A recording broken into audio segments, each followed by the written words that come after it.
అంగన్వాడీలు తమ సమస్యలపై చేపట్టిన నిరవధిక సమ్మె 18వ రోజుకు చేరింది. రాష్ట్ర కమిటీ పిలుపులో భాగంగా శుక్రవారం రాజమండ్రిలో స్థానిక సబ్ కలెక్టరేట్ వద్ద రిలే నిరాహార దీక్షలు చేపట్టారు. ఈ రిలే నిరాహార దీక్షలను anganwadi workers and helpers union జిల్లా ప్రధాన కార్యదర్శి కె బేబీరాణి ప్రారంభించారు. సాయంత్రం దీక్షను సిపిఎం జిల్లా కార్యదర్శి టి అరుణ్ నిమ్మరసమిచ్చి విరమింపచేశారు.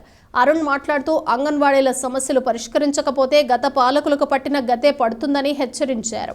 18 రోజులుగా అంగన్వాడీలు శాంతియుతంగా తమ సమస్యలు పరిష్కరించాలని నిరసన వ్యక్తం చేస్తుంటే కళ్ళుండి చూడలేని ప్రభుత్వంలా జగన్మోహన్ రెడ్డి ప్రభుత్వం మారిందన్నారు.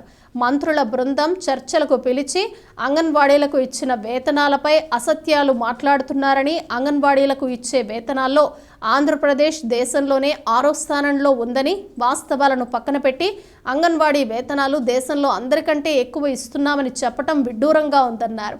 ఇకపై అంగన్వాడీ సత్తా ఏంటో జగన్మోహన్ రెడ్డి ప్రభుత్వానికి చూపిస్తామని, రాష్ట్రంలో మంత్రులు ఎమ్మెల్యేలు ఎలా తిరుగుతారో చూస్తామని హెచ్చరించారు.